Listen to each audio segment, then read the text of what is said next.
नमस्कार, good morning, बहुत स्वागत है आपका फिट इंडिया के सुपर हिट बुलेटिन में। आपके साथ मैं हूं दीपिका यादव और मैं हूं श्वेता भट्टाचार्य। स्वर्ण जयंती पार्क में हम मौजूद हैं। यहां से आपको देश दुनिया की और हर ब्रेकिंग न्यूज आप तक पहुंचाएंगे। तो फिट इंडिया के सुपर हिट बुलेटिन में तमाम खबरें हम आपको यहीं से दिखाएंगे और साथ ही साथ फ्रेश एंड फास्ट में भी खबरें होंगी अलग अंदाज में। तो अगले 2 घंटे के लिए बने रहिए हमारे साथ।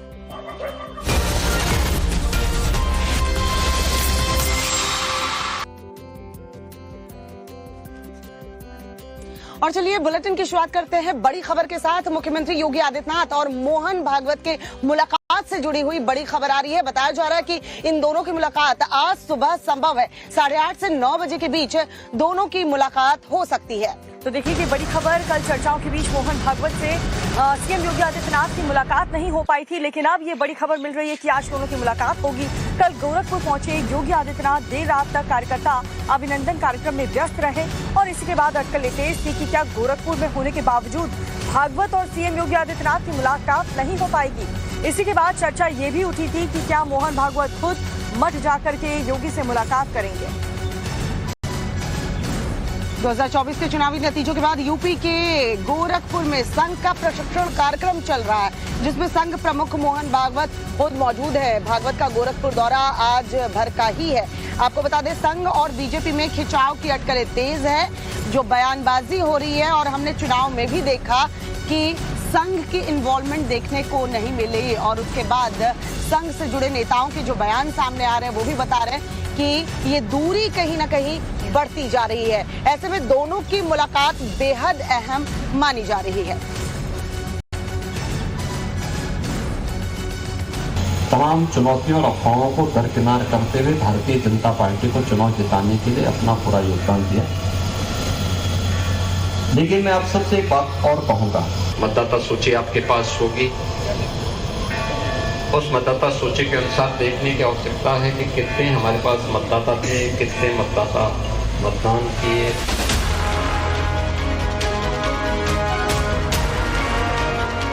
...2024 के चुनाव में यूपी में बीजेपी के खराब प्रदर्शन की टीस योगी भी नहीं भुला पा रहे। गोरखपुर में कार्यकर्ताओं के अभिनंदन समारोह में उन्होंने गोरखपुर के नवनिर्वाचित सांसद रवि किशन को भारी मतों से जिताने के लिए एक तरफ कार्यकर्ताओं का आभार जताया तो लगे हाथों ताकीद कर दी कि कार्यकर्ता मतदाता सूची को खंगाल कर पता लगाएं कि बीजेपी के वोटों में गिरावट क्यों हुई। गोरखनाथ मंदिर परिसर में हुए शनिवार रात इस कार्यक्रम में पहले चर्चा तेज थी कि योगी संघ प्रमुख मोहन भागवत से मिलने जाएंगे, लेकिन तय सरकारी कार्यक्रमों के बीच ये मुलाकात नहीं हो पाई। ये मुलाकात आज सुबह हो सकती है।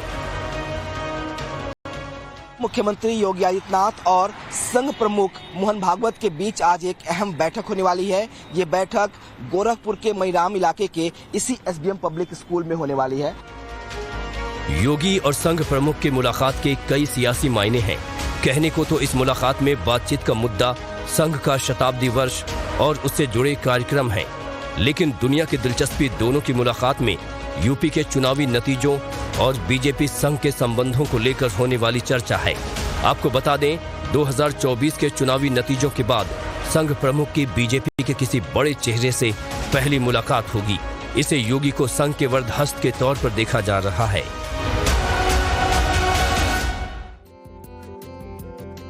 नीट परीक्षा बवाल से जुड़ी बड़ी खबर आपको बताने जा रहे हैं, जहां पर 20 छात्रों ने सुप्रीम कोर्ट में याचिका दाखिल की है।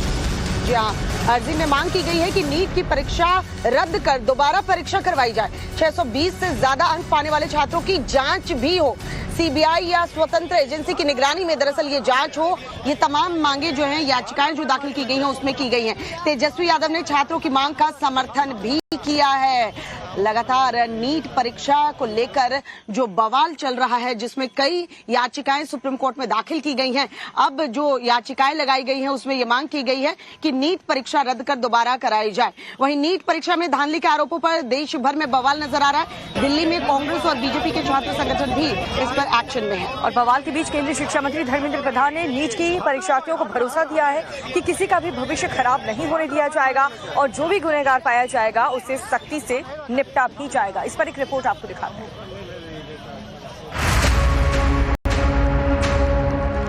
सुप्रीम कोर्ट में सुनवाई के साथ ही नीट परीक्षा का बवाल बढ़ता ही जा रहा है। तस्वीरें दिल्ली की हैं।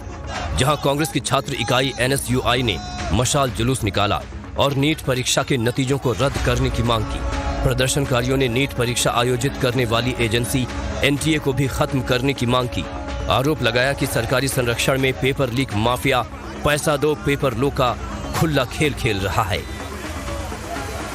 नीट विवाद में कांग्रेस का छात्र संगठन सरकार को घसीटने की कोशिश कर रहा है, तो वहीं बीजेपी के छात्र संगठन ABVP ने इस विवाद को लेकर केंद्रीय शिक्षा मंत्री धर्मेंद्र प्रधान को ज्ञापन सौंपा। उन्होंने भरोसा दिलाया कि किसी भी छात्र के साथ नाइंसाफी नहीं होगी। तो आपके माध्यम से देश की विद्यार्थियों को आश्वस्त करना चाहता हूं, आप भरोसा रखिए, कोई गड़बड़ी हम होने नहीं देंगे। वो कितना भी ताकतवर व्यक्ति हो, उसको बख्शा नहीं जाएगा। नीट परीक्षा में घोटाले का विवाद गरमाने की वजह से बिहार में अलग अलग जिलों के 9 नीट परीक्षार्थियों को भेजा गया इकोनॉमिक ऑफेंस यूनिट का नोटिस है। EOU ने परीक्षार्थियों के साथ उनके अभिभावकों को भी पूछताछ के लिए पटना ऑफिस बुलाया है। नीट पेपर लीक की जांच के दौरान बिहार पुलिस को सॉल्वर गैंग के पास नीट के इन 13 परीक्षार्थियों के रोल कोड मिले थे। आपको बता दें, नीट पेपर लीक कांड में बिहार में अब तक 13 आरोपियों की गिरफ्तारी हुई है, जिसमें 4 परीक्षार्थी के अलावा उनके अभिभावक और सॉल्वर गैंग के सदस्य हैं। और अगली बड़ी खबर जो है बिहार से मिल रही है, जहां गर्मी के बीच देखिए टेंट की सियासत गरमाई हुई है। दरअसल तेजस्वी यादव ने टेंट को लेकर तंज कसा है, जिस पर प्रशांत किशोर ने पलटवार भी किया है। तेजस्वी एक दिन टेंट में रहे तो खटिया पकड़ लेंगे, ये कहना है प्रशांत किशोर का। तेजस्वी ने प्रशांत के टेंट को 5 स्टार बताया था, जिसके बाद प्रशांत किशोर की तरफ से ये तंज कसा गया है। 2024 के चुनाव से पहले ही बिहार में प्रशांत किशोर की जन सुराज यात्रा चल रही है।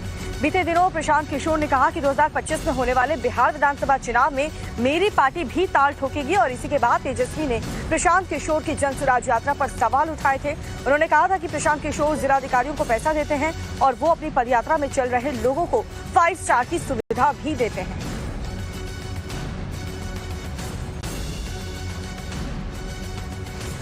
यहाँ के माननीय नेता तेजस्वी यादव ने कहा कि लोग तो 5 स्टार टेंट में रहता है। इतने युवाओं के सामने कह रहे हैं, आप चूंकि उन टेंटों में रहते हैं, एक दिन महोदय को अगर उस टेंट में रहना हो, अगले दिन खटिया से उठेंगे नहीं। उसको लग रहा है कि टेंट बाहर से उजला चमकता हुआ दिखता है, उसको मालूम नहीं है कि उसमें रहने वाले लड़के किस गर्मी, किस परेशानी में अपना जीवन खपा रहे हैं। और दिल्ली में जो भारी जल संकट है, उसमें अंदर खाने जो कांग्रेस पार्टी और आम आदमी पार्टी में कलह चल रही है, वो खुलकर सामने आ रही है। बीजेपी के बाद कांग्रेस ने दिल्ली जल संकट को लेकर केजरीवाल सरकार पर हमला बोला है। बचाव में दिल्ली की जल मंत्री फिर टोपी ट्रांसफर की सियासत करती हुई दिखी हैं। रिपोर्ट आपको दिखाते हैं, देखिए अपडेट।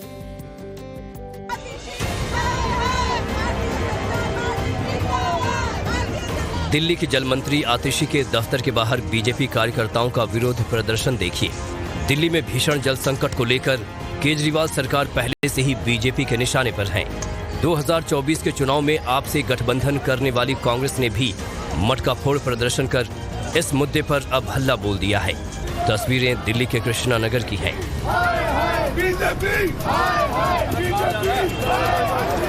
जल संकट पर चौतरफा घिरी दिल्ली की जल मंत्री आतिशी जवाब में वजीराबाद और मुनक नहर में पानी खत्म होने का हवाला दे रही हैं। वो आम आदमी पार्टी के विधायकों को साथ लेकर आज सुबह केंद्रीय जल शक्ति मंत्री CR पाटिल से मिलने की तैयारी में है। कांग्रेस इसे टोपी ट्रांसफर पॉलिटिक्स बता रही है। लगभग वजीराबाद पौंड में पानी खत्म हो गया है, बिल्कुल भी पानी नहीं आ रहा है। दूसरी तरफ मुनक कनाल में, जहां पे 2 सब कनाल्स के माध्यम से दिल्ली को पानी आता है, जो CLC और DSB है, उसमें भी पानी की कमी चल रही है। दिल्ली कोर्ट ने उन्हें कहा है कि पानी की मैनेजमेंट के लिए आपको अगर चर्चा करनी है तो यमुना रिवर बोर्ड से करिए, सेंट्रल गवर्नमेंट का इसमें कोई मतलब नहीं है।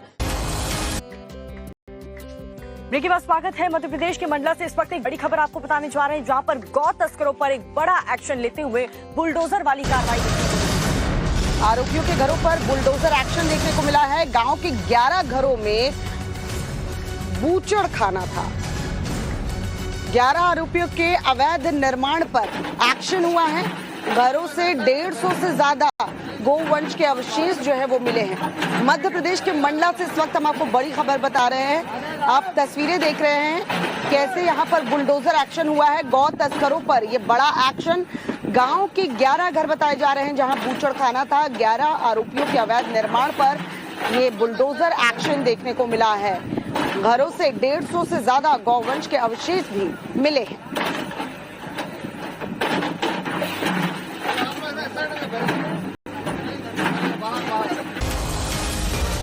अगर आप भी आइसक्रीम खाने के शौकीन हैं और ऑनलाइन ऑर्डर कर देते हैं तो आपको सावधान होने की जरूरत है, क्योंकि नोएडा से एक बहुत ही हैरान करने वाला मामला सामने आया। दरअसल आइसक्रीम में कनखजूरा निकला है।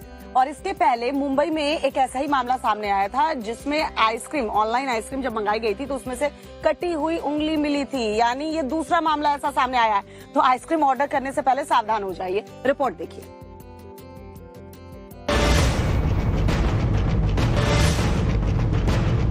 मुंबई में आइसक्रीम से इंसान की कटी हुई उंगली निकलने का मामला शांत भी नहीं हुआ था कि एक और मामले ने तहलका मचा दिया है। इस बार नोएडा से हैरान करने वाला मामला सामने आया है। यहां ऑनलाइन ऑर्डर की गई आइसक्रीम में कनखजूरा निकलने से सनसनी फैल गई। खबर के मुताबिक नोएडा सेक्टर 12 में रहने वाली एक महिला ने आइसक्रीम का ऑनलाइन ऑर्डर किया था। ऑर्डर घर पहुंचने पर जब आइसक्रीम का डिब्बा खोला तो परिवार के लोग हैरान रह गए। आइसक्रीम के अंदर कनखजूरा देख सबके होश उड़ गए। आइसक्रीम मंगाने वाली महिला ने इस वीडियो को सोशल मीडिया पर पोस्ट कर दिया, जिसके बाद ये वीडियो तेजी से वायरल हो गया। महिला ने संबंधित कंपनी के पास इस मामले की शिकायत की है। तो जैसे ही मैंने बॉक्स ओपन किया तो उसमें मुझे एक कीड़ा जैसा दिखाई दिया, जो बाद में मैंने देखा तो वो कनखजूरा था।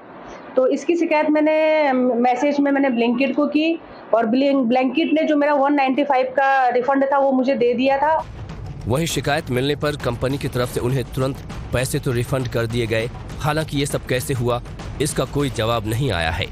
ब्लिंकिट ने मुझे आश्वासन दिलाया था कि जल्द आपसे अमूल प्रोडक्ट की तरफ से आपको संपर्क किया जाएगा और जब शाम तक आपके पास कॉल आएगा। कोई कॉल आया था आपके पास? नहीं, अभी तक मेरे पास कोई कॉल नहीं आया। हाँ, मैंने ट्विटर पे डाला था तो उसमें मेरे को अमूल की तरफ से मैसेज आया था कि आप अपना नंबर हमें शेयर कीजिए। मैंने उनको 3 बजे अपना नंबर भी शेयर कर दिया है। तब से मेरे पास अभी तक अमूल की तरफ से कोई रिस्पॉन्स नहीं मिला मुझे। अब सवाल है कि आखिर इस लापरवाही का जिम्मेदार कौन है? क्या सिर्फ रिफंड दे देने भर से मामला खत्म हो जाता है? अब देखना होगा कि पुलिस इस मामले में क्या एक्शन लेती है। और देखिए, गर्मी इतनी ज्यादा है कि मैदानी इलाके जो हैं वो सूरज की गर्मी की वजह से तप रहे हैं। हमें भी इतनी सुबह भी समझिए कि बहुत भीषण गर्मी लग रही है, लेकिन आपके लिए हम न्यूज लेकर बाहर से आते हैं और हम इस फॉर्मेट को जारी भी रखते हैं कितनी भी गर्मी को बर्दाश्त करके। बिल्कुल।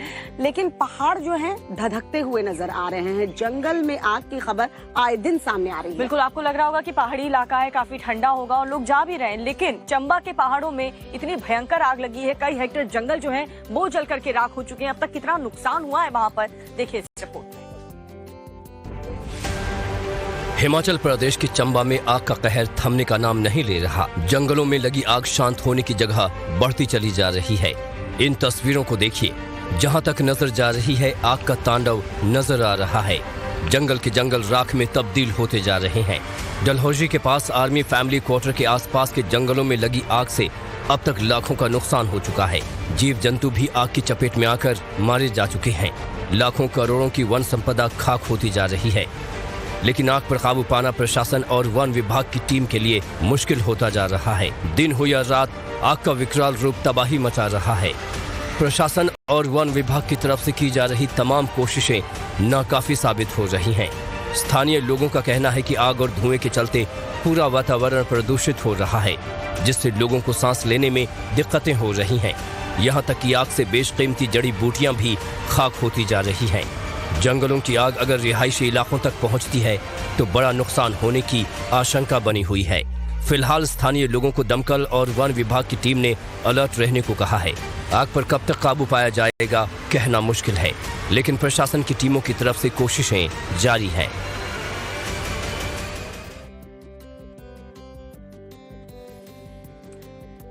और देखिए खबर गुजरात से है। गुजरात के कई जिलों में मानसून ने समय से पहले दस्तक दे दी है। यहाँ तो हम गर्मी झेल रहे हैं, लेकिन वहाँ बारिश होने के बाद हालात अच्छे हो गए हैं। भावनगर में खासकर झमाझम बारिश हुई। जी हाँ, भावनगर में बारिश के बाद वहाँ पर कैसे हालात हैं, लोगों ने कितनी राहत की सांस ली या फिर लोगों की जो मुश्किलें हैं वो बढ़ चुकी हैं, देखिए इस रिपोर्ट में।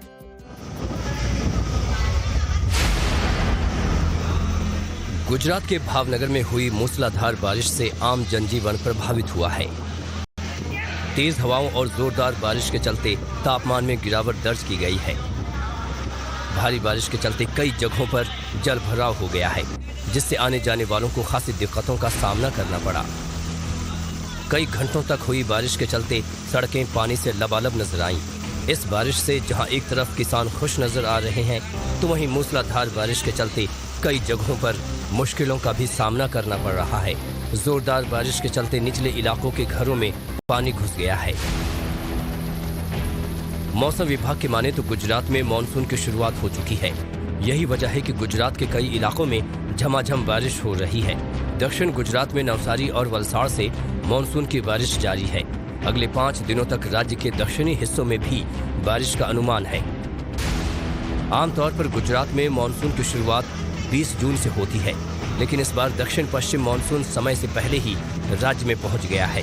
मानसून के आने से लोगों को चिलचिलाती गर्मी से राहत मिली है। हालांकि अभी पूरे गुजरात में मानसून की बारिश होने में हफ्ते भर का समय लग सकता है। फिट इंडिया के सुपर हिट बुलेटिन में आज के लिए बस इतना ही। चलिए अब शुरुआत करते हैं फ्रेश एंड फास्ट की, जिसमें तमाम